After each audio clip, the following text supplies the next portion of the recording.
Geek Out! Hey, and welcome to another installment of I Want to Tell You. Never. You know, I always kind of forget what it is until you say it. You know, the inspiration for that title is on this album.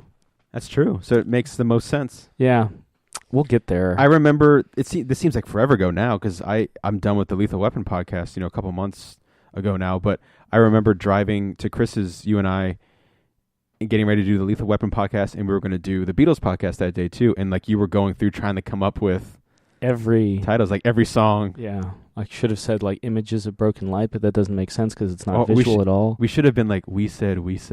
Yeah, we said. All the good ones were already taken, from this man. album. Yeah, the original thing, like when I first proposed it, was Things We Said Today. Yeah, off of Hard Day's Night, but there's already Things We Said. It was taken that way. That was taken. It's a great. It would have been a great title. Yeah, I guess it is. Still is. Yeah, or it could have just been like nothing that made sense whatsoever. Like there was a couple that I suggested that made no sense. I bet by the time we finish this, because we're going track by track and track by track and track by track, we'll think of it. Yeah. Don't Pass Me By. Yeah. Or Come Together. Yeah, that would have been a better title. Yeah, but this week, I mean, like I kind of alluded to, we're talking about the album Revolver. Yeah, which is big deal. Big deal. We kind of hinted last episode that Rubber Soul is an album that the Beatles wrote on marijuana. This is the album where John and George are dropping acid. Mm-hmm. This is something that I actually kind of wanted to... I was thinking about titling it this, but it was nonsensical. Like, when McCartney first dropped acid during the Sgt. Pepper sessions, he said that the big realization he made on his first acid trip was the secret to life is that there are 7 levels.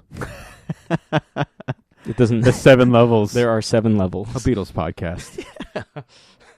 Paul is dead. A Beatles podcast. Don't even bring up the controversy. Yeah. But no, this is your favorite, isn't it? I would say so. Yeah. I mean, it's Joseph Gordon-Levitt's too. Oh yeah. Well, there you go. It almost depends on the day, but I mean, this is Sgt. Pepper. But I mean, I think Revolver overall is my favorite Beatles album, and also has my favorite Beatles song pretty much on it.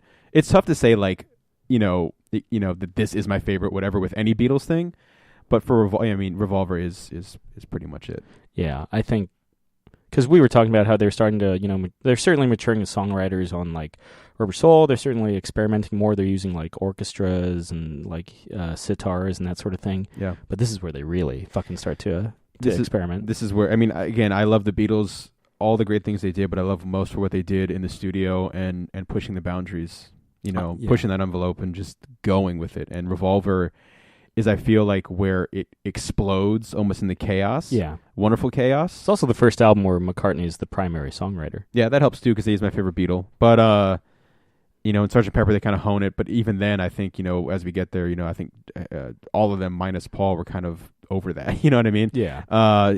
But, yeah, Revolver is, even the album cover itself. The album cover is a great kind of statement on like the acid thing too, where all the other album covers were photos of them, and there's photos of them on this. Yeah, it's like there's a collage. It's drawings and montages and wonderful things. Yeah, by Klaus Forman, who plays bass on How Can You Sleep? That's right. Off of John Lennon's Imagine.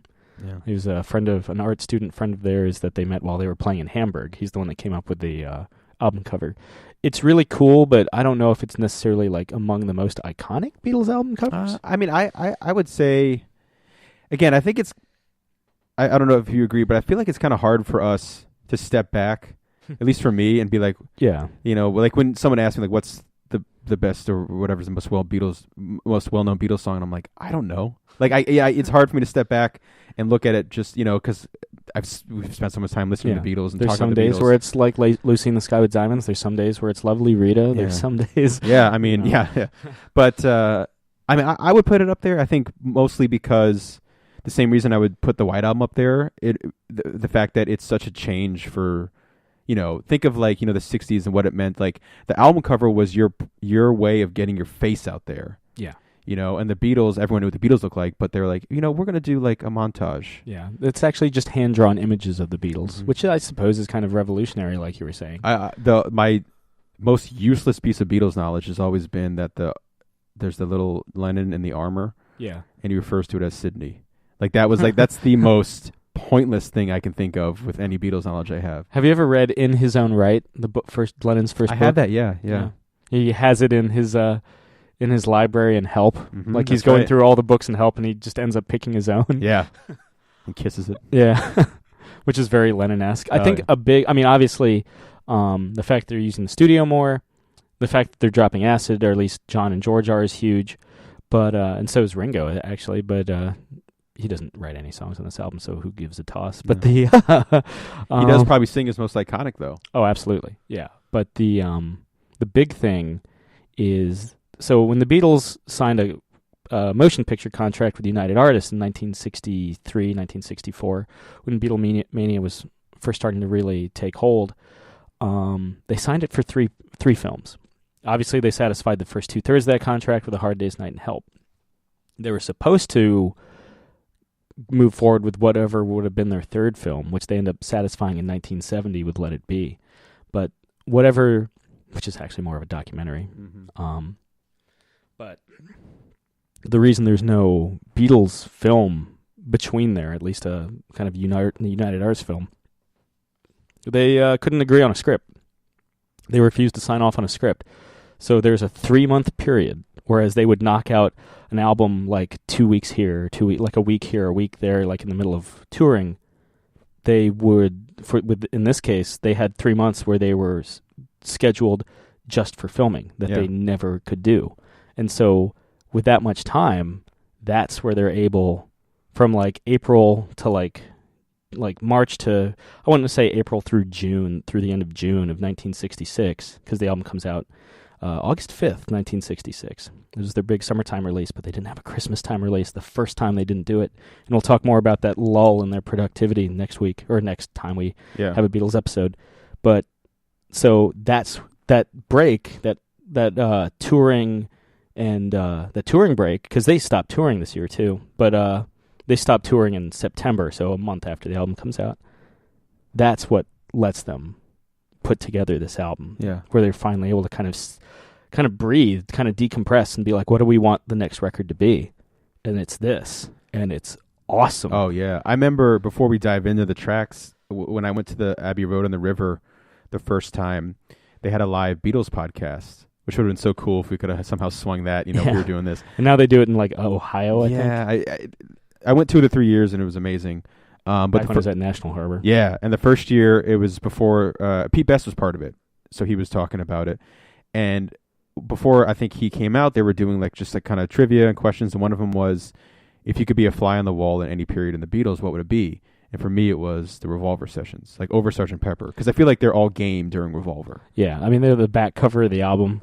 Is them all like sitting around that black and white photograph, and all of them are wearing sunglasses and just looking cool like some shit. I also like too, like during the photos of them in the studio, and I'll save the funny story that I have, like I was there, but like the Monkees and the Beatles in Sgt. Pepper era, but like it was like work for, they had like, their glasses as in like reading glasses on, know, and they had like, their legs crossed and they're like really honed in. Yeah. And that was something, Sir George Martin would always talk about, is that when it was time to work, they worked. Yeah. At least really until the White Album. Yeah. And this is a perfect example of such working paying off. Such dedication, man. And it's also, we get 3 Harrison tracks on this album. Yeah. Like proportionately, I guess proportionally, Yellow Submarine would be the most if you only counted the original tracks, because he writes 2 of them.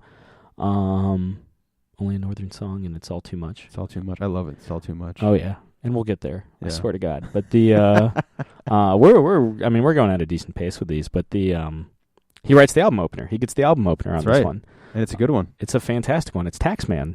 Taxman.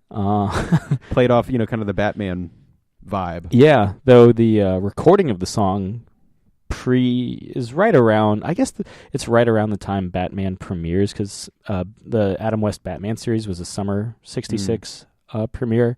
So it was a mid-season premiere.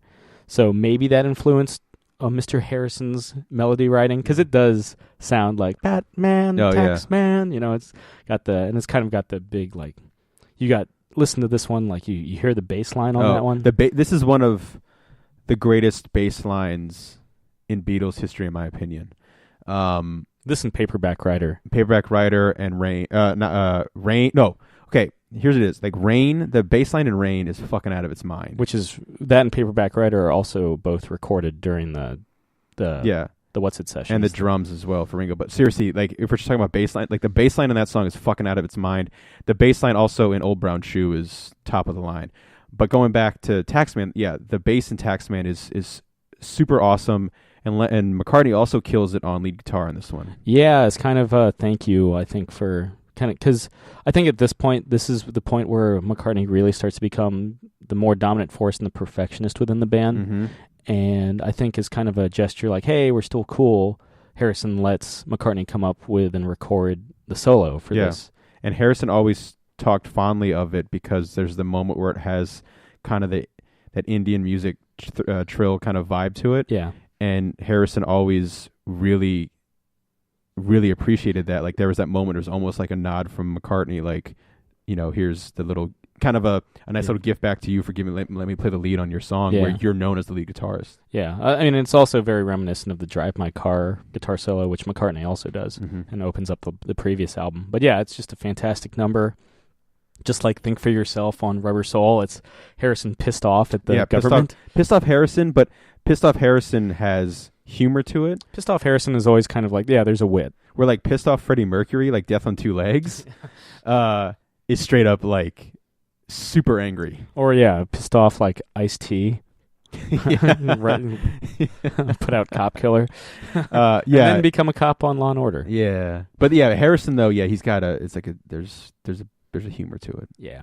It's a wink and a nod, you know, he's got Lennon and McCartney on backing vocals calling out specific members of Parliament and stuff, you know, Mr. Wilson, Mr. Heath, who I guess Wilson at that point was Prime Minister, but yeah. Pretty ballsy too. Yeah. I mean, because the inspiration was as the Beatles are getting older, Harrison's actually starting to pay attention to the finances, and he's like, wait, 19 out of 20 of my 19 20ths of my income, which I guess is 95% of my income, is going to the taxes. You know, because at that point they haven't created Apple Corps, which was created honestly as a tax shelter. Yeah. And it's funny because like at the time of recording this, only like a week or so ago, taxes were due. Yeah. Yeah. I got something back. So yeah, me too. No. Yeah, we all put our taxes in. Yeah. We all filed them. Yeah. I'm cool, but you don't see me writing a protest song about the British super tax of 1966. Lord knows I should. Yeah. But no, that was the inspiration for this, and it's just a great way to open up the album. It is. The next track is you've called it like what, the most punk rock thing in the... Well, I would say the most punk rock thing I saved for Sgt. Pepper, but for me, this is the greatest, in my opinion, the greatest pop song of the 20th century.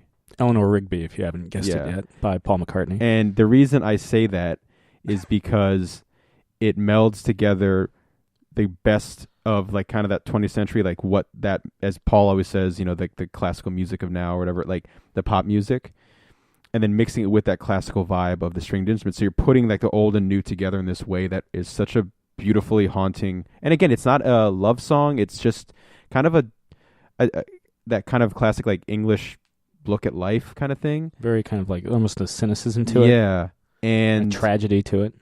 I just think it's just the best pop song of the 20th century. One of the best songs, just period. I mean, pop isn't a bad word. Yeah. Each of the Beatles kind of staked a claim in some of the songwriting of it. Yeah, I mean, that's how you know how highly they thought of the song. Because like Lennon was like, oh, I wrote this or this or that. Like Harrison was like, I came up with look at all the lonely people. Yeah. That was, according to Harrison, that was his idea. According to Ringo, the idea of like Father Mackenzie darning his socks. Yeah. And originally it was Father McCartney. Father McCartney. And Paul was like, I don't want people to think I'm talking about my actual dad. Yeah. So he changed it to McKinley. I also always misheard the line, wiping the dirt from his hands as he's walking away from the funeral, was wiping the death from his hands. Which is almost more, more poetic. But I mean, like, yeah, it's just this, it's just such a, I don't know, it's you don't expect, I mean, the Beatles are, again, evolving every song.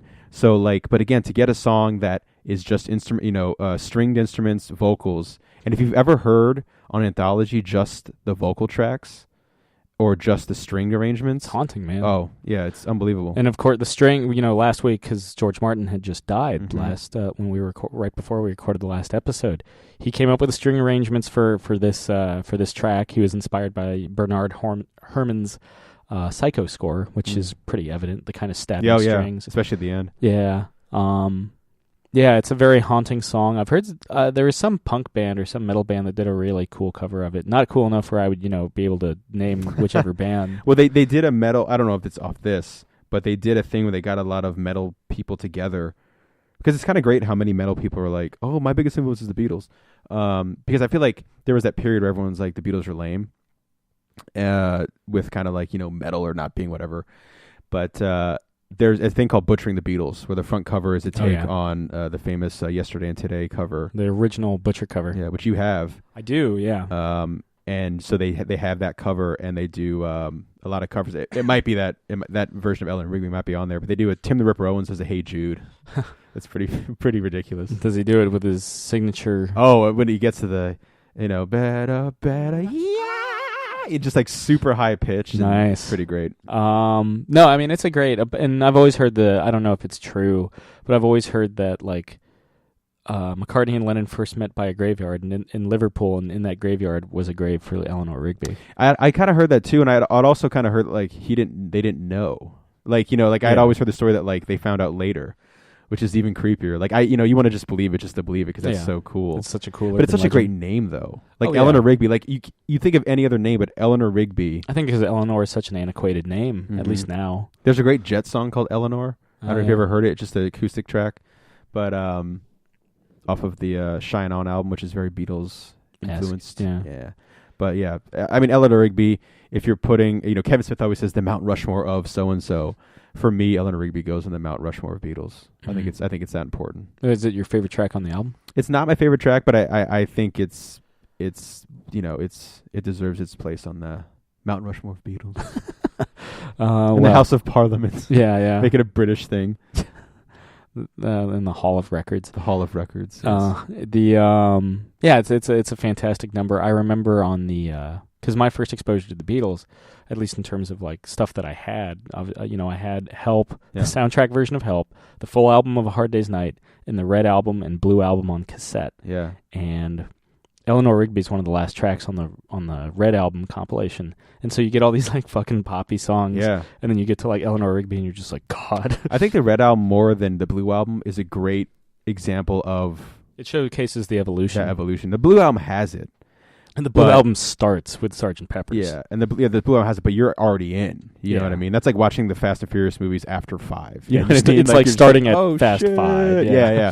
I remember asking for the Red Album for Christmas and getting it on CD, and that was so fucking cool. Yeah. Because I had Beatles albums. The first time I ever had was Anthology, the first one in '95 when that came out. Yeah. And same kind of thing. I remember just kind of it was cool, like how. Just evolving with it as it went on, Yeah, and Anthology is cool because you get to see, like, you get the just the instrumental isolated or just the vocal isolated. So yeah, definitely check it out. Yeah. And a lot of the Anthology tracks, I mean, support the official release, but I think a lot of the Anthology tracks are on YouTube if you've never heard it before. So yeah, and listen to the Taxman one because it's the exact same, except for a moment towards the end in the chorus. Yeah, but it's really wacky. Yeah, so check that out. The next track is another one of my favorites on the album, really. It's I'm Only Sleeping. Maybe my favorite Lennon line of all time is in here. And I used to always joke that like it sums up me really well, especially like in the later high school years. Everybody seems to think I'm lazy. I don't mind. I think they're crazy. Which I thought was such a great Lennon line. Very much kind of like a precursor to Strawberry Fields, where it's like, nobody else is in my tree. Yeah. I don't know if that means I'm high or low. Yeah. Also, I'm sure a lot of people do this, but I always yawn when I hear this song. Yeah, and if you listen very closely to the audio mix, you can hear John telling Paul to yawn. He's like, it's a really deep yawn, Paul. Yawn Paul. Yeah, if you listen to it, he's like related to Ron Paul. But the that should be the name of the podcast, Yawn Paul. Yawn Paul. Yeah. I mean, it's a really cool like track. And so the Beatles are spending more time in the studio because they've got like 3 months to just kind of fuck around because they're not making a movie. and Thank God for that. Yeah, it works to our benefit. But they had been trying to get themselves they tried to get themselves out of the contract with Magical Mystery Tour but the United Artists wasn't comfortable with them writing and directing it themselves, which is why so they just made it for TV instead. They tried to get out of the contract with Yellow Submarine, and they're like, "Hey, we're in a scene at the end." They're like, "Yeah, you don't even voice your own characters." Yeah, and then it was Let It Be that ultimately fulfilled it. But yeah, so thank they God. Were probably just like, just go. Yeah, just go. Yeah, just when they're finally at their like nadir point. But so they're fucking around in the studio and they're listening to playback, and Lennon is just intrigued by the sound of like the music being played backwards, which is why he incorporates it again. Rain was recorded during the Revolver sessions, and that's why Rain has some backmasking. That's a technical term when you play, you have a reverse track like ELO. I think Prince does it as well. Because the guitar solo in this is backmasked, and you get elements of like Harrison would kind of sit there and just kind of play some. It took him about 2 hours to find a solo that sounded not too complex a solo, but just more importantly a solo that sounded good backwards. Yeah, and that's what they got here. And of course, this was according to his journalist friend Maureen Cleave, who is the one who he confided that infamously that the Beatles were more famous than Jesus. Oh, of course. She would later refer to him as one of the most laziest men in England, because whenever he wasn't like working, like whenever he wasn't recording or touring, he would just be like in bed, just like hanging out. Which he has bed-ins later, of course, where he's very publicly just like hanging out in bed, which is like the weirdest form of protest. The whole thing, yeah. I'm not going to leave my bed until this happens. Like, I've been doing that for years. Yeah. Damn, man. Social statement, I guess. People get on people online of being like slacktivists for just like liking like political things on Facebook or whatever. That's the first time I've ever heard that. Yeah. But Lennon like takes it, I think, to a new level where he's just like, he's not even like publicly like doing something on Facebook. He's like, I'm just gonna lay here and create like bagism. He would like bagism. Everybody's talking about bagism tag. Yeah, he was the kind of guy, he would just do like if like a live Facebook feed of him just sitting. Yeah. He's just like, protest. Isn't this grand? Yeah. So yeah, it was it's a great track though. It's all about his love of sleeping. I mean, I'm Only Sleeping. Yeah. Great, fantastic number, really. And it really does showcase like what they can do with the studio. Which is great because later on he has a song called "I'm So Tired." Yeah, kind of a spiritual successor to this thing. Yeah. We get another Harrison track next. It's "Love You Too," which is like almost entirely. Actually, I think it is like all Indian instrumentation. Yeah. You've got like the sitar. You've got I think you've got Ravi Shankar is the guest musician. I think the only instrument that Harrison himself plays is the sitar on this, and it's all about how it's actually kind of risque if you think about it at the time, because it's like, I'll make love to you. Yeah. Not like, hey, let's hold hands. Like, they go a long way from I want to hold your hand to like, let's fuck. Basically.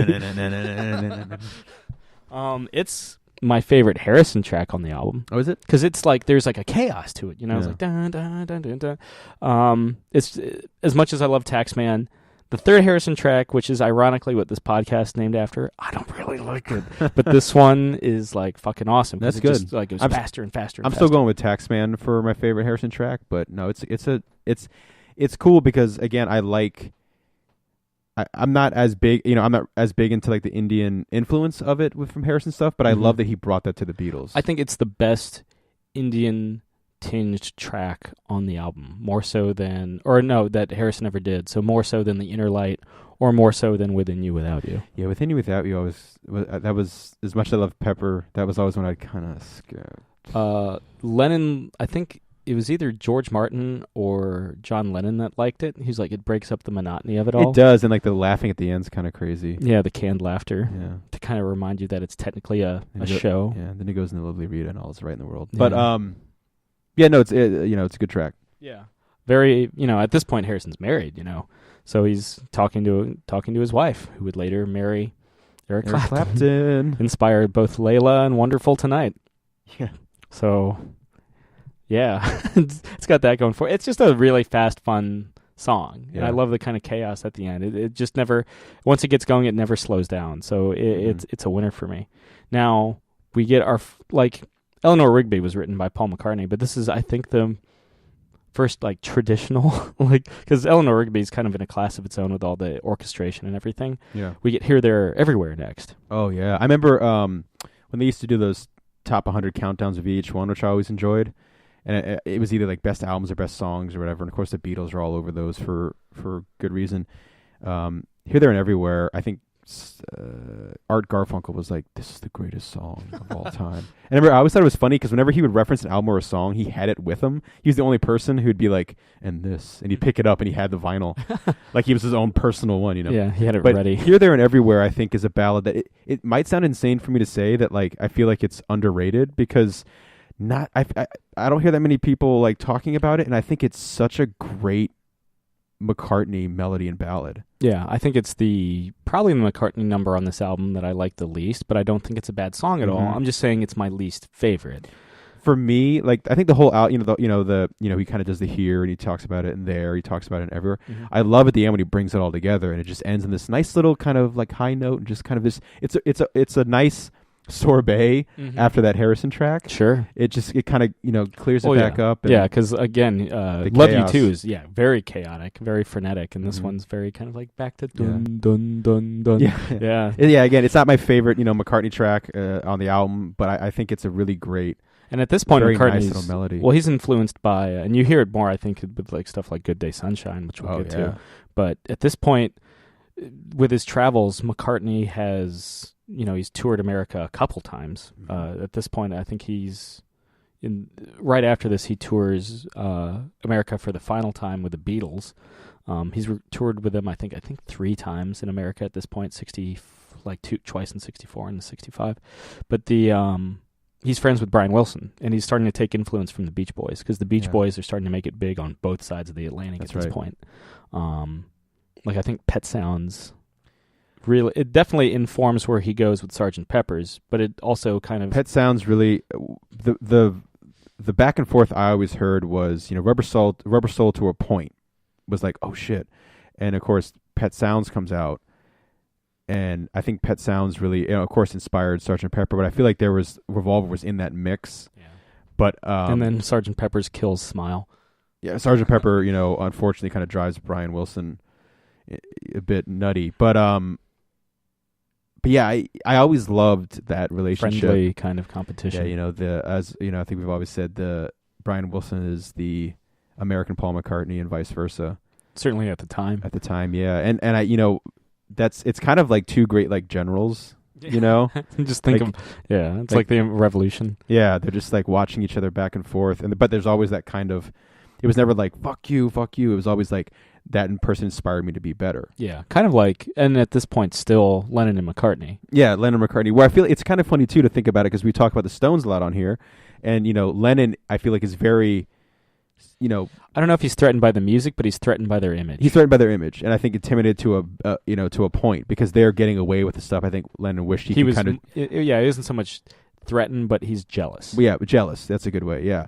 And then, like we kind of said, McCartney's like, I'm not even worried about that. Yeah. But he's seeing, oh, look at this guy, Brian Wilson. He never wanted to be. McCartney never considered being rough around the edges the entire time. No, and that's the great thing. He's like, you want your heavy song? Here you go. Yeah. And I'm going to write, fucking, I will. Yeah. Martha, my dear. Martha, my dear, about my sheepdog. Yeah. But yeah, I mean, it's Here, There, Everywhere. It's good. Again, it's not one of the more memorable tracks on the album, but there really isn't like there's one clunker on the album, and it's the one that this podcast is named after. The next one is, it's the most iconic Ringo Starr song, probably. Mm-hmm. Which is a song, and this is because McCartney has more songwriting credits on this album than Lennon for the first time, but only by one song. And because he writes Yellow Submarine. Yeah. It's not so, if you took Yellow Submarine out of the mix because he doesn't do the lead vocals, they would be tied. Yeah. So yeah, Yellow Submarine. Obviously, he had written it for Ringo as kind of a children's song because he's like, "Oh, the kids love Ringo," and they do, I guess, because it's like a gateway drug into the Beatles, really. Well, he's all the movies are really about him. Yeah. I was talking to my dad today, because we're going to a comic book convention in a couple months, and I was like, "Hey, now that some of our heroes are kind of on the outs," which is kind of morbid to think about. Yeah. But what do you think about like Paul McCartney in August? He's like, honestly, I'd rather be more. I'm more interested to see Ringo. And really? I was like, okay. There you go. Zooey Deschanel too. Yeah. I think I know Josh on Catching Up is I think his favorite Beatle is Ringo, which makes sense. Like he's a very kind of like amiable kind of like, hey, I'm in Caveman. That's where I meet my wife. But me wife. Yeah. But I remember in the anthology videos where like they're talking about the acoustics within the studio. It's like, yeah, this is over here. It was like, cut the cable. Oh yeah, and then like Paul. Yeah, and Paul looks at the camera and he's talking about Yellow Submarine. If you haven't guessed, like because all of a sudden Ringo just trails off and starts shouting, "Cut the cables!" like Nick Nolte in the Fighter. Yeah. Or not the Fighter, Warrior. Yeah. Stop the ship. Yeah.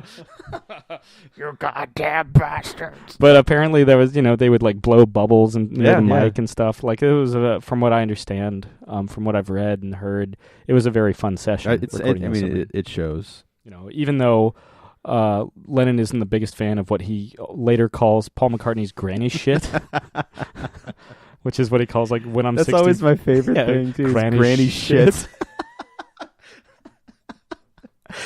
That should have been the name of the podcast. Oh God, yeah. Damn it. Sam and Jake's granny shit.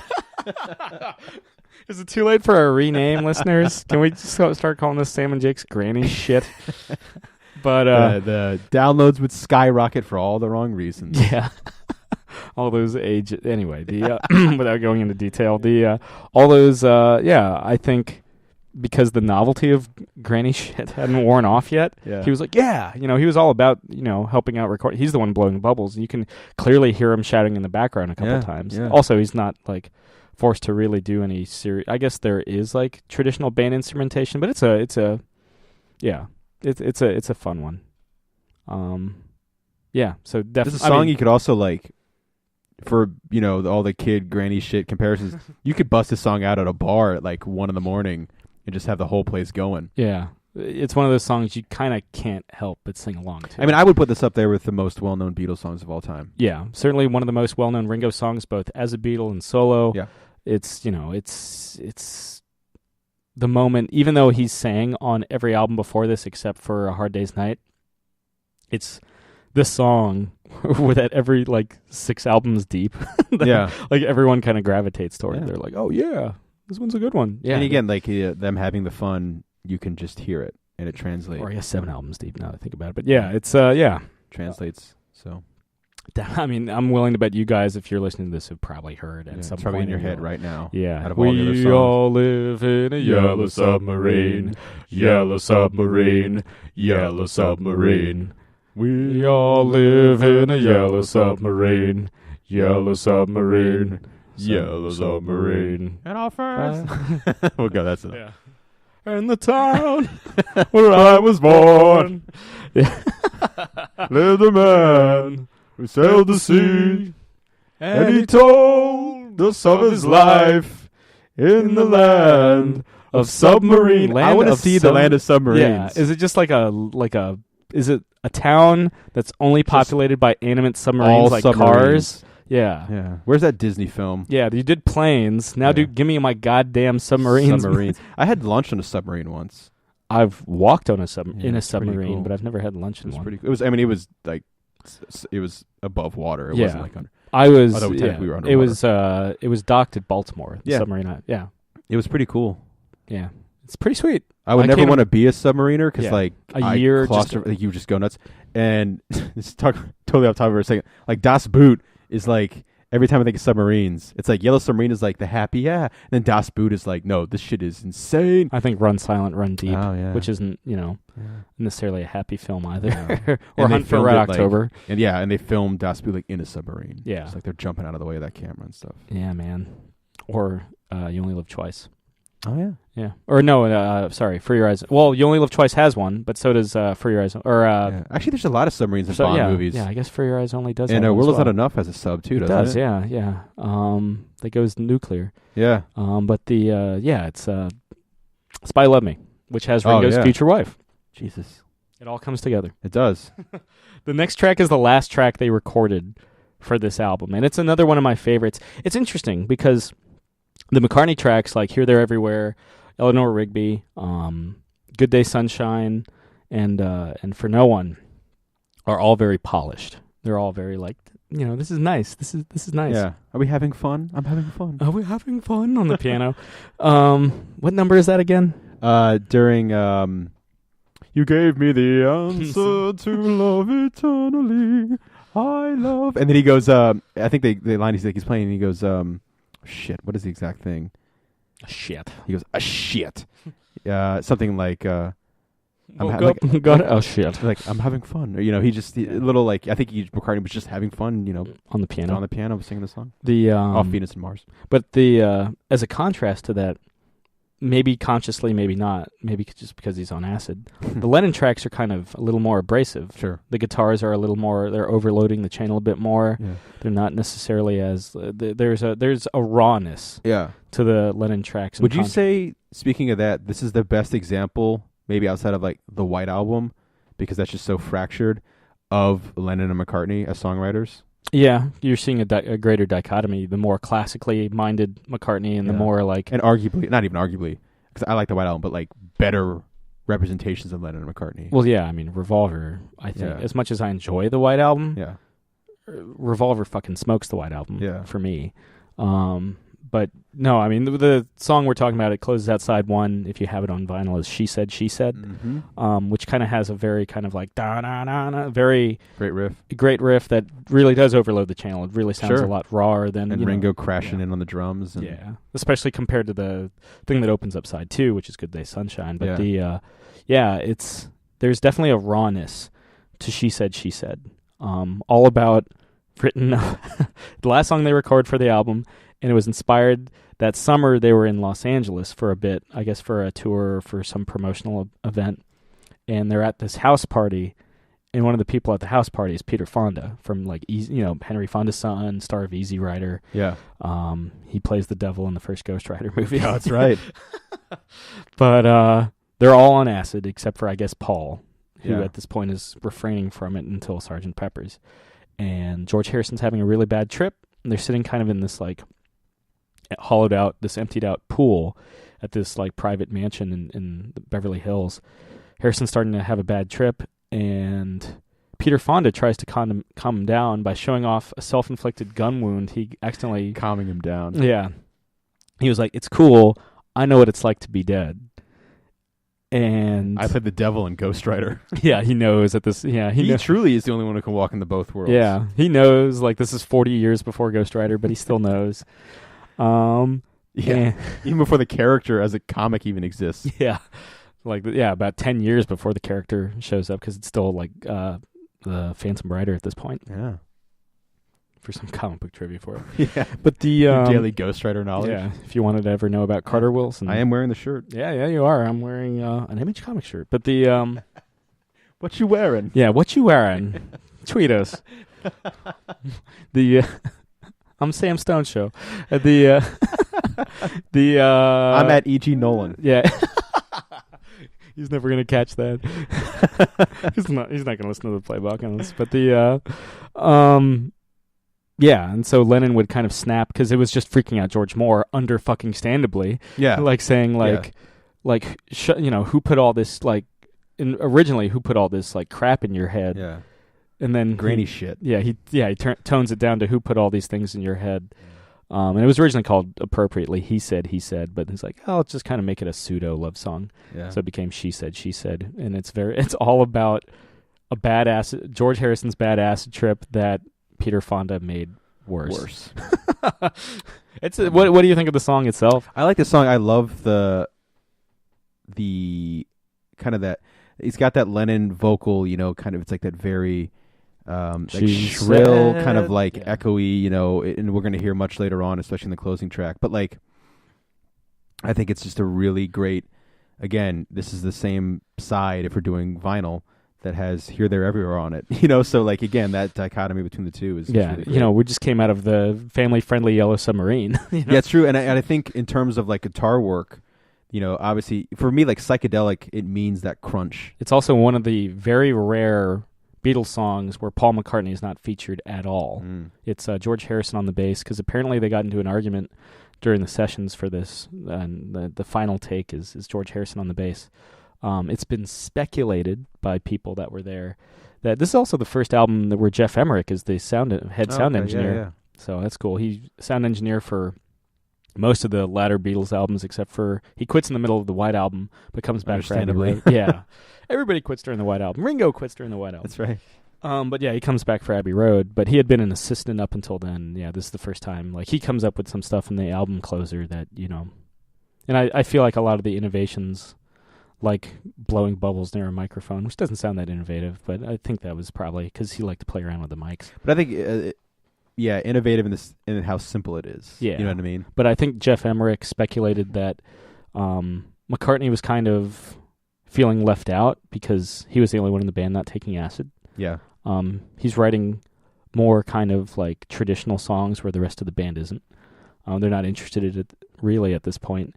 And I think that just kind of came up. And he's starting to become a bit of a perfectionist, to kind of build on how polished his songs are compared to the rest of the bands. Yeah. And I think that kind of came to a head, and he was just like, "Well, fuck you." Yeah. and Harrison took the bass. But yeah, it's a cool way to close out side one, and it's one of my favorite songs. It's always between that and honestly, it's between that and I'm Only Sleeping for my favorite Lennon song on the album, but it's probably I'm Only Sleeping, if I'm to be perfectly honest.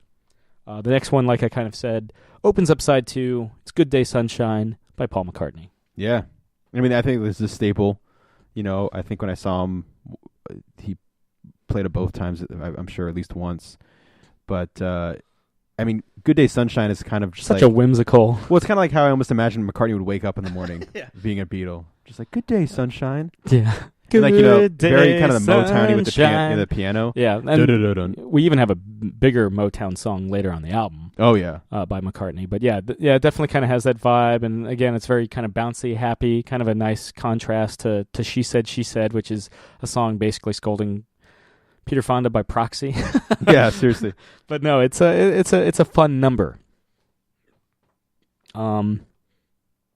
Yeah, I don't really have that much to say about it. I mean, it's in the name, and it works really well. Yeah. And it's very vintage McCartney. Yeah.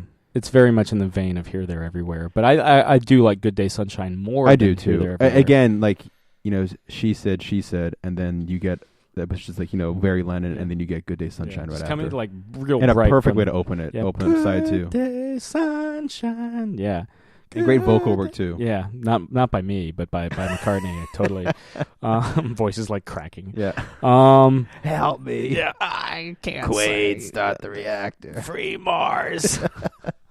Give these people air. Give them the air. You were talking about how Lennon was kind of like thrown off by the Stones' image. Yeah. And I always feel like I've heard rumors that this song was kind of like a subtle dig at Mick Jagger, because at the time he was dating Marianne Faithfull, who was a singer. Yeah. Sings in Memory Remains by Metallica. Yeah. Na. That's her.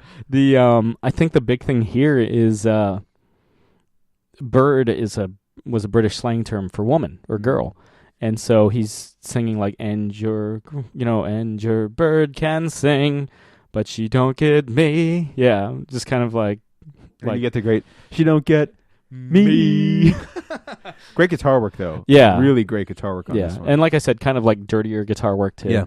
Yeah, again, for me, psychedelic, one of the staples for me outside of like visuals is the like fuzzy crunch guitar. Yeah. Not necessarily like, distorted in the sense of like a heavy metal track, but like Revolver is a perfect example of like that crunch guitar. And a lot of times, like I think glam rock, phases into that where it's not even like a song that needs it, but you just hit that crunch and it makes it psychedelic sound. Yeah. I've also heard rumors that like, what's his name bought Lennon's wife bought a toy bird for him. Oh, really? and he felt that toy bird, like, which he didn't like at all. Like, It's like very like, I don't like it. yeah, but it was very much kind of like everything that was wrong with their marriage was symbolized by this like infernal bird. Jeez. But I like the Mick Jagger story better. I do too. Yeah, the bird one's kind of like Yeah, though just weird and sad. which is like Lennon at his core. Yeah. But the unfortunately, but I think I think he later dismissed the song. He was like, it was an empty box with pretty wrapping paper, and it's like, give yourself a little more credit. It's a good song. I like it. It's a good number. Good way for Lennon to make his debut on side 2.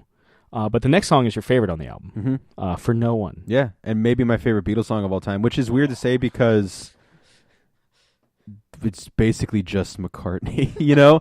There's a French horn there. Yeah.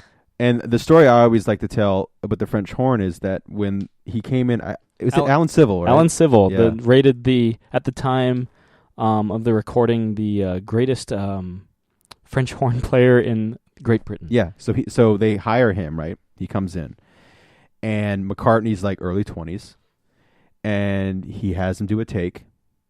And again, the Beatles at this point are not the Beatles, like in terms of like, they're just known as like pop stars to like a professional musician like Alan Civils probably doesn't give a shit. A proper musician. Yeah, he doesn't give a shit about this guy. So he goes in, he's going to knock out this track, wow, this kid, Paul McCartney, and leave. And so he plays his first take, and McCartney gets on the mic, you know, through the glass, and he's like, do it again. And Alan Civil was like, what the fuck? You little prick. You know, paraphrasing, of course. But it was... Maybe. Yeah, was none too pleased with Paul McCartney, right? And McCartney kept pushing him and pushing him and pushing him. And years later, I remember Alan Civil died, I feel like a couple years ago. Yeah, even though he was like in his like 30s or 40s at the time. And I remember he was McCartney, super fucking old. Yeah, it was like at the Grammys, they were talking about it in memoriam, and McCartney was like in the front row. And it wasn't like they showed McCartney on purpose, but he was just there. And I remember thinking, like, I wonder if the story's running through his head. Like, it has to be. Because Alan Civil, years later, after Revolver, was like, that was the best performance I ever gave. Like, Paul McCartney made me a better musician. At the time, I'm sure he didn't want to admit it because it's this young, 20-some-year-old kid. Yeah, this young guy, basically a pop star. But that, for me, that's one of my favorite Paul McCartney stories, that, like, this young kid gave, he pushed this professional musician who's considered the best in his genre to be better. And, you hear it on For No One. Yeah. And I think For No One is just such a wonderful, beautiful, haunting melody. And for me, like, we were kind of joking about like that, like, trilogy of like a relationship. Like, this is the Jane Asher trilogy. The Jane Asher trilogy, where he wrote this on when they're on vacation, like skiing, like in a bathroom. Yeah. Where he basically realized it was over.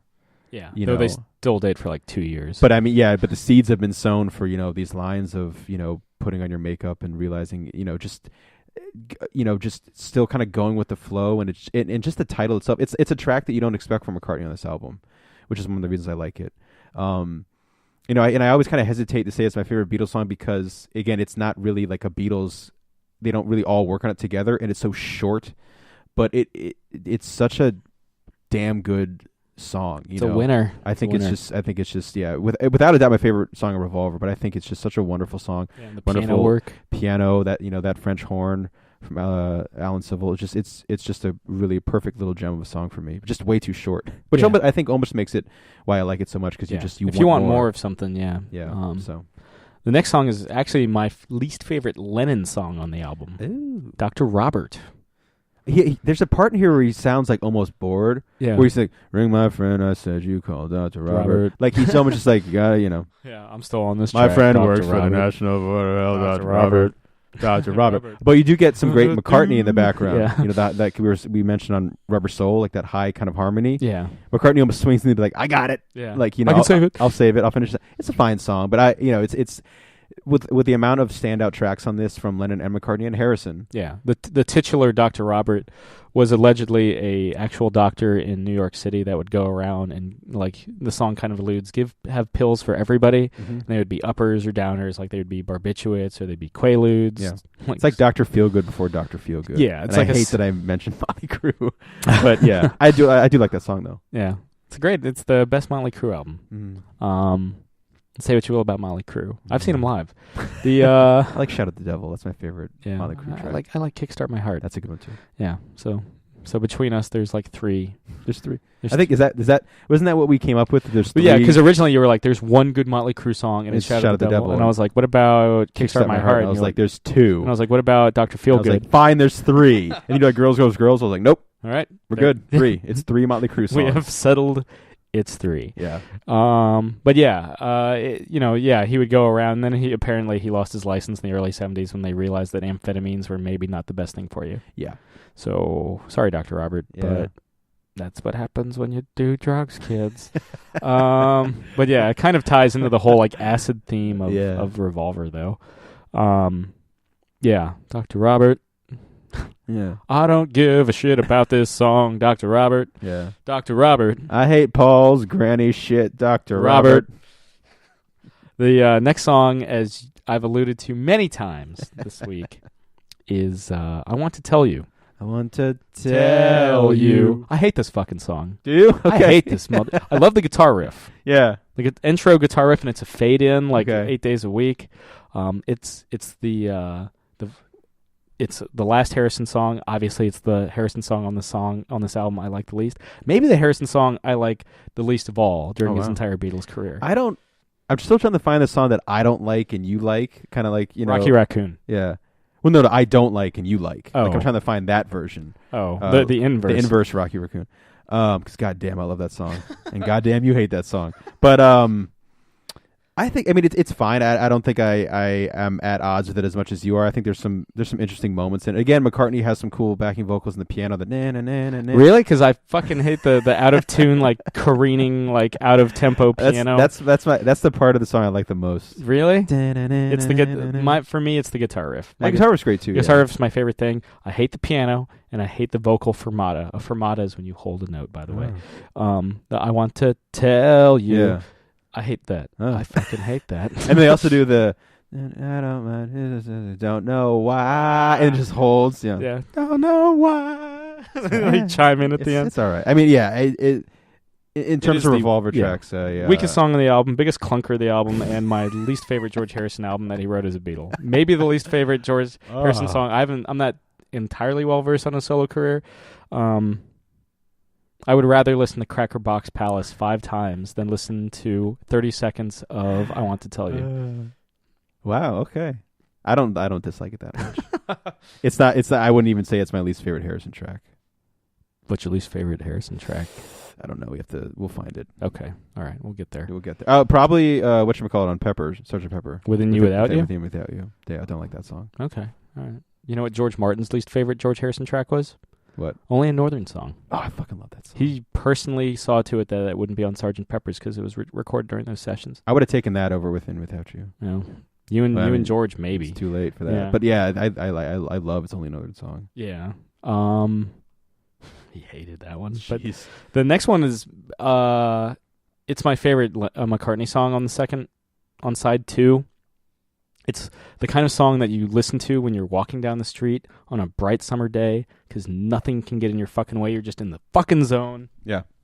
Got to Get You Into My Life. Oh, yeah. And it's about pot. It's all about, like, everyone was like, oh, it's a love song about Jane Asher. And he's like, no, it's about my... Did you not hear For No One? Yeah, yeah, it's about my growing love of marijuana. Yeah. Like, Which seems to have never faded. No, he still smokes pot now, and he's like in his 70s. But now he probably has glaucoma, so he probably needs it. Let's be honest. Yeah. But I need you in my life. yeah. Need to get you into my eyes. There's horns. Glaucoma. All the chronic pain. Yeah, it's serious. It's a serious thing. Yeah, yeah. I've had family members with glaucoma. Very serious. Yeah, it sucks. I assume but this is the Motown kind of jam. This is the most Motown tinged, maybe Beatles song ever. Certainly the most Motown inspired song on this record, and it's the most ferocious McCartney vocal on the album too. Yeah, got to get you into my life. Ba-bam. Just next time you're in that little guitar lick. Well, the vocal outro, yeah, but that little guitar lick too. Yeah. Also, I kind of shimmers. Kind of bums me out that it fades out though. I'm never a big fan of like fading out. You know? Yeah, especially when they have to play it live and they're like, so do we just end it? like here. Dun, dun, dun, dun, dun. Although that makes sense. Like ending it would be kind of like, oh shit. Like fading out's almost better. Like for this one. Here's the thing. Like it's almost like McCartney has passed you by and he just keeps walking. Yeah. Next time you're walking on a big summer day and you don't want anybody to get in your fucking way, but you're having such a good time. Listen to "Got to Get You Into My Life" and nothing will fucking stop you. And "Good Day Sunshine." Maybe "Good Day Sunshine's" like happy, like hey, like let's hug everything. "Got to Get You Into My Life" is I'm walking with a sense of purpose and my dick is enormous. You don't have those days? No. Oh. No. Shucks. I just listen to "For No One" in the bathroom on a ski holiday. And your bird can sing. And your bird can sing. I think of the Grant Morrison Batman where he's like, just sing for me once. Sing for me, and the bird doesn't sing, and then he dresses up as Batman, walks in, and immediately gets shot and killed. Yeah. He didn't die small. He died big. And his bird sings as he's dead. Yeah. The next one is the album closer. It was the first song recorded for the album. And it took the longest time to record. I think it took like 3 weeks just for this song because they were trying to figure out, and it was Jeff Emmerich, the sound engineer, that was like, oh, to make the bass drum sound cooler, you just hold the mic right up against the bass drum, even though that damages mics, but it's the Beatles, so they had the budget for it. Yeah. So, yeah, that's why you get because it's some of Ringo's best drumming work. Like, we don't talk about... That and She Said, She Said. That's got some good drum stuff, too, but we don't really talk about Ringo's drumming on here, but this is like a standout for... Well, the groove that him and... Because it's a loop. So, like, the groove that Ringo and Paul create with the bass and drums... That rhythm section. ...is so fucking dynamite. Like, it's, and it's one of those things that... I have this series of DVDs that are really cool about the Lennon-McCartney partnership. Mm-hmm. And one of the music professors that is interviewed talks about he plays that song for his class. And so does Don Draper. Almost every year. And he asks him what year it's from.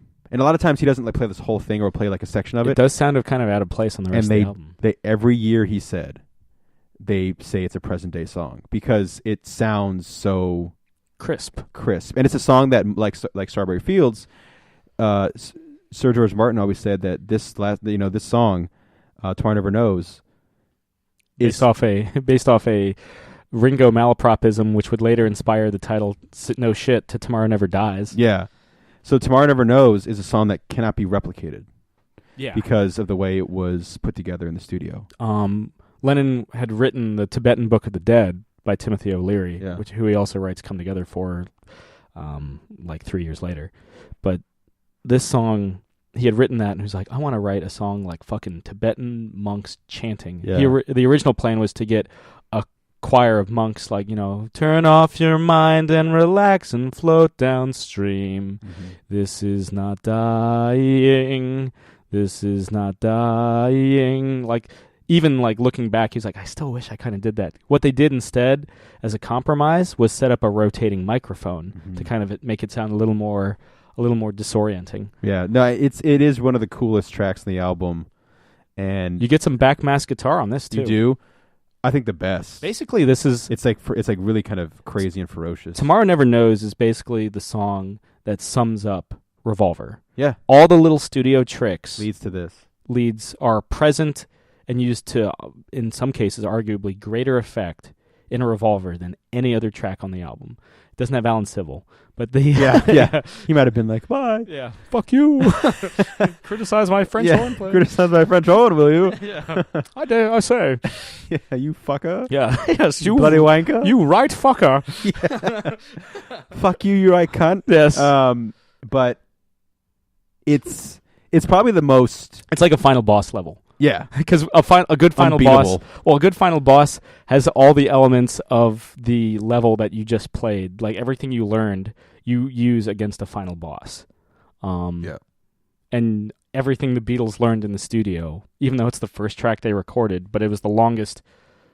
The seeds for the entire album are planted in Tomorrow Never Knows, and it really does sum up the entire experience. Absolutely. And it's a shame because this was a big seller in the UK, but it was released in the US at the height of Beatles Are Bigger Than Jesus. Sure. Which he apologized on August 11th, 1966. Oh. 20 years before we were spat out onto this earth. Yeah. Spat out? God. Shat out, more like it. Granny shit. Yeah. But I mean, it is one of the coolest Crawled Beatles out of tracks. your mother's filth. Did you ever see the show Kenny vs. Spenny? No. Oh, it's a great show. Ever watch Trailer Park Boys? No. They always recommend I watch Trailer Park Boys, and I'm always like, get the fuck out of here. But I always heard like the bird sounding noises were like laughter backwards. I wouldn't be surprised. They're like Lennon is fascinated with backmasking at this point. But it is. I mean, it really is just like one of just the coolest fucking songs ever written. Yeah, it really. This is a fantastic album. In some ways, it's better, more put together than Sgt. Pepper's. It's certainly the most experimental they had done up until this point. If you got rid of I Want to Tell You, it would be a perfect fucking album. Yeah. Maybe if you got rid of, to make it a little more fair, maybe if you got rid of Dr. Robert too, but I'm more apt to listen to Dr. Is Dr. Robert your least favorite track on the album? Probably. No. Is it I Want to Tell You? Is it Love You Too? Well, I'm honestly like I'm not super hyped on Love You Too. Okay. Like and I don't really like when I say least favorite track, it's probably like it's whatever. But like it's not like me and not like you and I Want to Tell You, which is the name of the goddamn show. I mean, like talk about like it's that like was me scraping the bottom of the barrel for things to. That's name like this. I mean that's like Batman's fear of bats turning him into Batman. Like you're just hanging on to I Want to Tell You to be like I'm gonna be reminded every day. Yeah, I can rise against. The only thing worse is if you called it Rocky Raccoon or Revolution 9. If I called it Revolution 9, it would just be like Number 9. Yeah, Number 9. Hear George Martin, ask Jeff Emmerich to get him a bottle of wine. Like you can hear it in the audio mix. Yeah.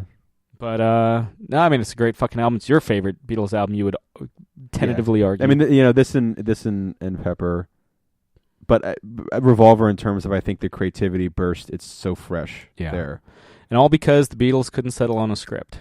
For 3 months. Thank God. That's why we get Revolver. Also, copious amounts of LSD. Yeah, which also helps. It does. But yeah, man, this is Revolver. So check out the album, listen to it bit by bit. And by the way, we got a big humdinger of a motherfucker next episode. Oh, yeah. Little album called Sgt. Pepper's Lonely Hearts Club Band. This has been another installment of I Want to Tell You. I'm Sam. I'm Jake. Keep listening. This has been another Geek Out production. If you enjoyed what you heard, hey, we've got a new commentary every Monday. We've got a special episode every Friday. Of course, there's the usual catching up show every Wednesday. And you get book club episodes just about every Tuesday these days. Thanks for listening.